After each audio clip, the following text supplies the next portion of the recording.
Hello my beautiful butterflies, welcome back to my channel. If you're new here, my name's Beverly and it is lovely to see you today. It's June, it's Pride Month, so let's talk about my coming out story.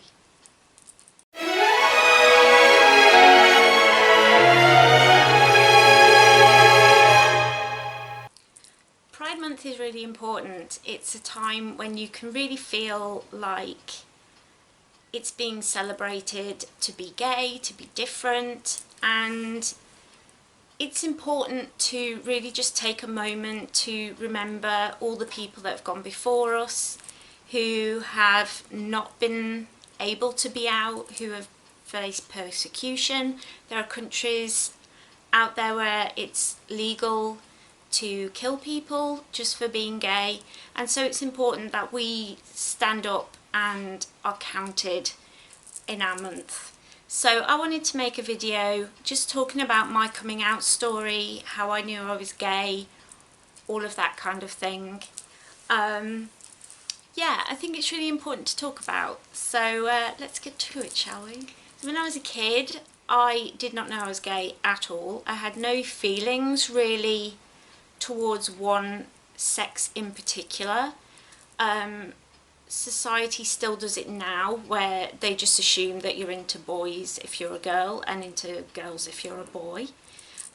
So that was kind of like, it was always like, oh, have you got a boyfriend, and do you like this person, do you like that person, you know, when you're at school and you're a kid. So it was always just assumed, and I didn't actually know anybody who was gay. My parents had no friends who were gay, I didn't know anybody on TV who was gay, and it was just not really as in your face as it is now. And so I didn't really know anything about it, I didn't really give it a thought. I just thought everybody had little girl crushes on other girls, on friends, on celebrities, whatever. And so I just didn't really think about it being something that meant that I was something different. When I heard the term gay, I just thought it meant two men who were together, and so I didn't really think anything of it. I didn't really know anything about it. Was just not talked about, and so I think it's important that now we have a voice, we can talk about it, and I think we should talk about it, because then it helps people to know who they are a lot sooner. So I remember being at university, again, nobody really talked about it. I didn't have any friends who were gay. It just wasn't really talked about. Yeah, it wasn't really a thing. And then I moved back home because I got sick shortly after I qualified as a nurse, and I couldn't work, so I had to move back home. So I was living with my parents, and a TV show came out which changed everything. This is the way, it's the way that we live, it's the way that we live and love. The L Word. I loved this show so much. It meant so much to me. It was a show where they were talking about the LA gay scene, and it was all about a group of lesbian friends and the community, and it was like a whole other world. It was like, what? You can be, what? And you can live with a woman, and you can just the same, and it showed relationships in a really different way to how I'd ever seen anything before. I think there'd been a couple of like lesbian storylines on like soap operas that my mum had watched, but nothing really where everyone's gay, and then if you're straight, you're the strange ones. And I loved how they flipped that over. And oh, when I saw Shane, I mean, at the time, it was a whole thing where they would make a meme out of the fact that, you know, Shane has turns all the straight girls, but it wasn't that. It was that nobody was really talking about it. There were no real, you didn't see it on the screen, you didn't hear about it, especially not in a small town in England, you know, nobody talked about it. It wasn't a thing. So to suddenly see, hold on a minute, it's okay to like a girl, that's normal, wait, what? And that awakening just really opened up a whole new world for me, because suddenly I was like, you know what,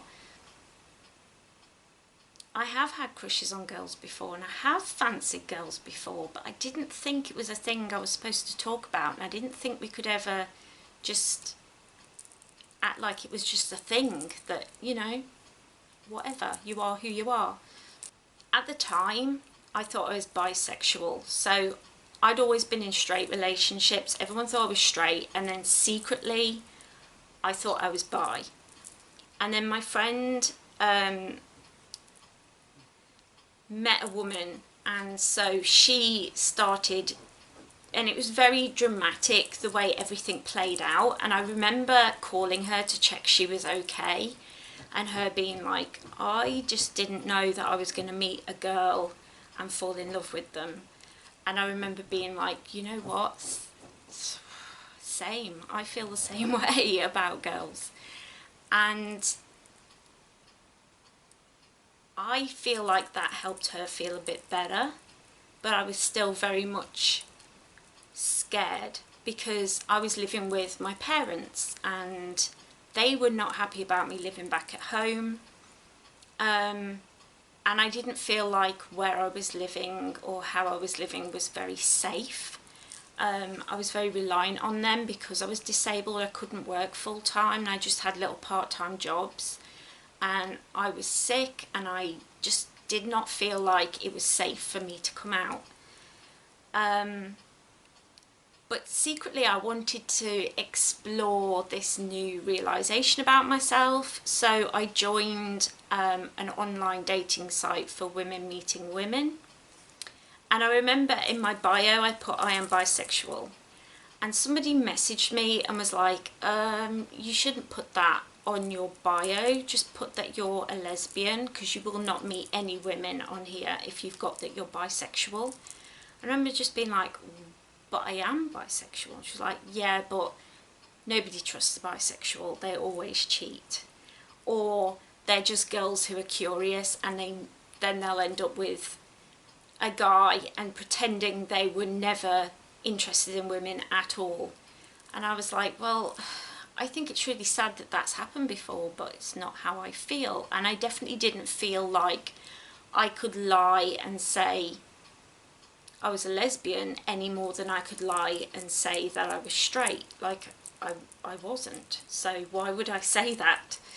So I went on a few dates, and my family always just assumed that they were friends that I'd met online, and I never corrected them, but I never said, oh, I'm just meeting a friend. I'd just be like, I've met someone online and we're going out.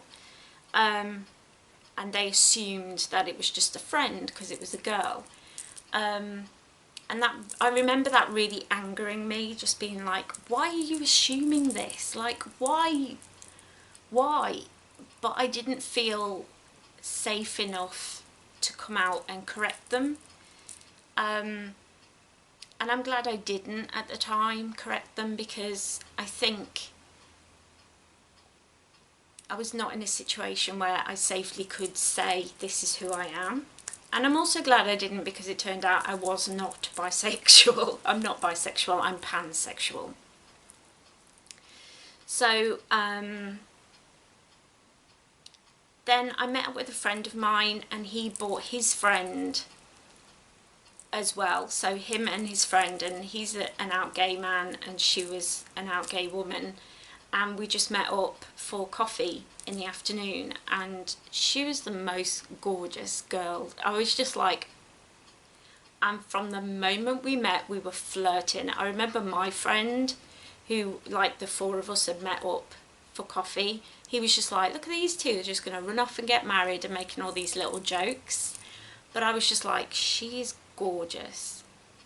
And then she got my number from my friend and started texting me, and before I knew it, we were dating. It just felt so natural to start dating her. It just felt like a natural thing. Two problems. One, she lived a long way away from me, about 2-hour drive. And two, I wasn't out and I was living with my parents. So we went out for about 6 weeks, maybe a month, 2 months, somewhere around that. And the whole time there was this pressure between us. It was this thing that she was like, you need to tell them. You need to tell them we're together. The thing is, she'd come and stay like all the time. Like if she wasn't at work, she would be staying at my house. And we'd be in the same bed. Like going out, doing things together, like we were dating, and I wasn't hiding that. I wasn't like pretend like she was staying at my house, but it wasn't enough. She wanted me to actually say to them, I'm gay, this is my girlfriend. And this is my big problem with the whole coming out thing. Not everybody's in a safe place.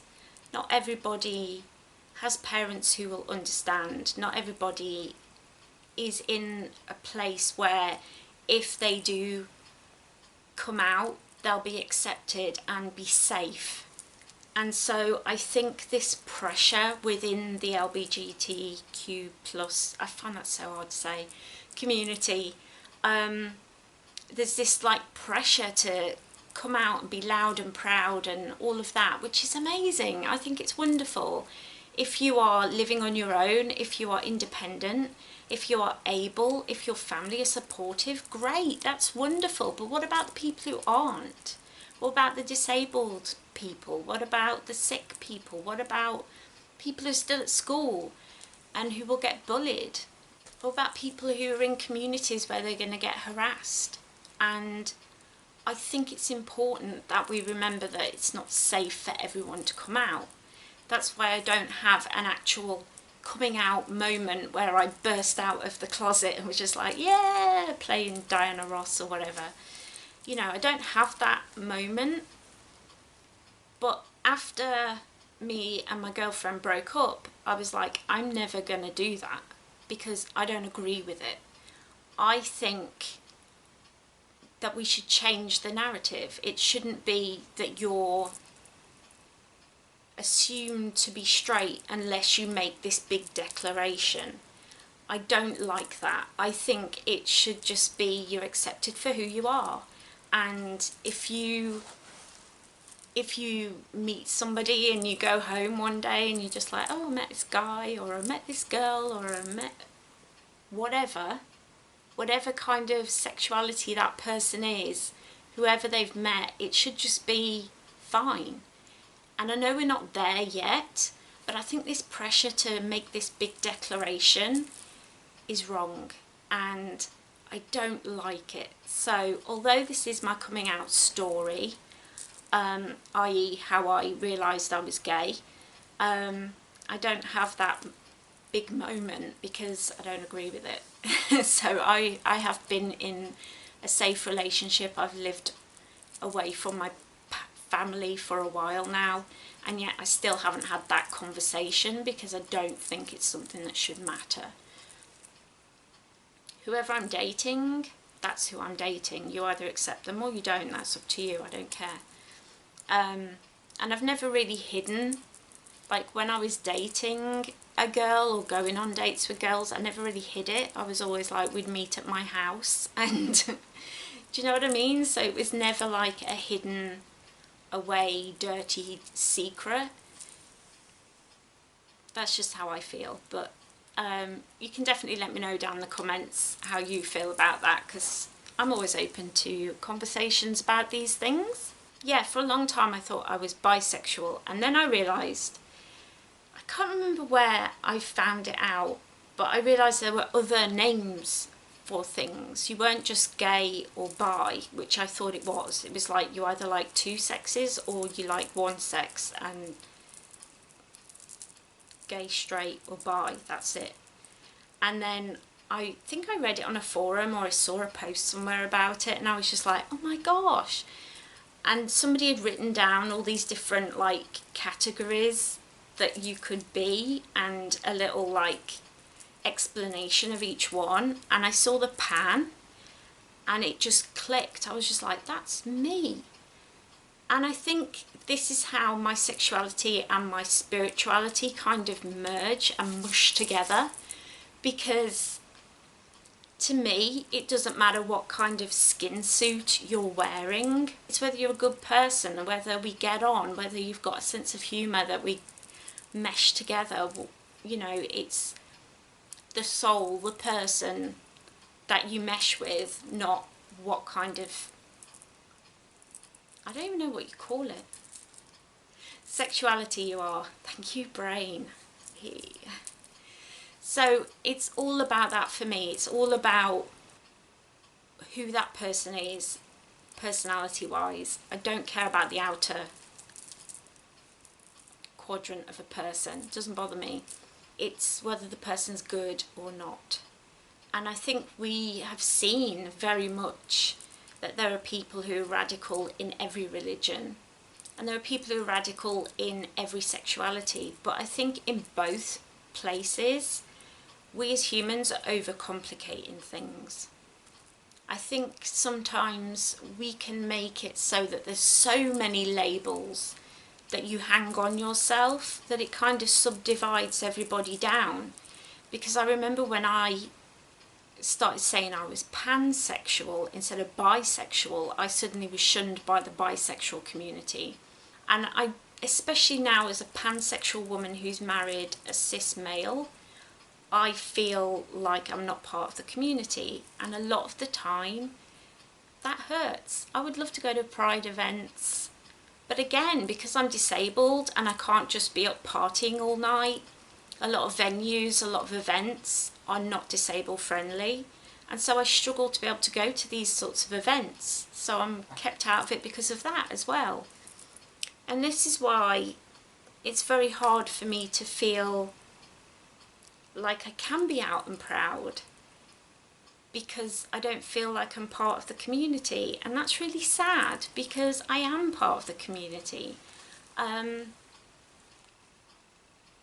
am part of the community. I'm a proud pansexual woman, and why is that something that I should ever feel ashamed of? I don't. I'd love to know if anybody else who's pansexual feels that way, like they're not really included, because I'd love to know whether it's just me or not. I really would love to hear all of your opinions and thoughts on what my opinion is on coming out. If you think it's really important that we come out and we're proud and loud about it, definitely tell me about it. As long as you are respectful and polite to everybody who writes their feelings and thoughts, I'm totally cool with whatever. I would love to learn more and educate myself, but I also hope things start to change and we stop putting everyone in little boxes. If you're not in the right box, then you're not allowed in the club. That's kind of how it feels sometimes. I'm glad we've had this conversation. If you enjoyed this video, don't forget to give it a big thumbs up. And while you're down there, leave me a comment, click that little subscribe button, ring that little bell, so you always know when I upload. I'm usually here Mondays and Fridays, health permitting, and yeah, I'm excited to talk to you guys about this, so don't forget to leave me a comment. Have a lovely week, have an awesome day, and I will see you next time. Bye.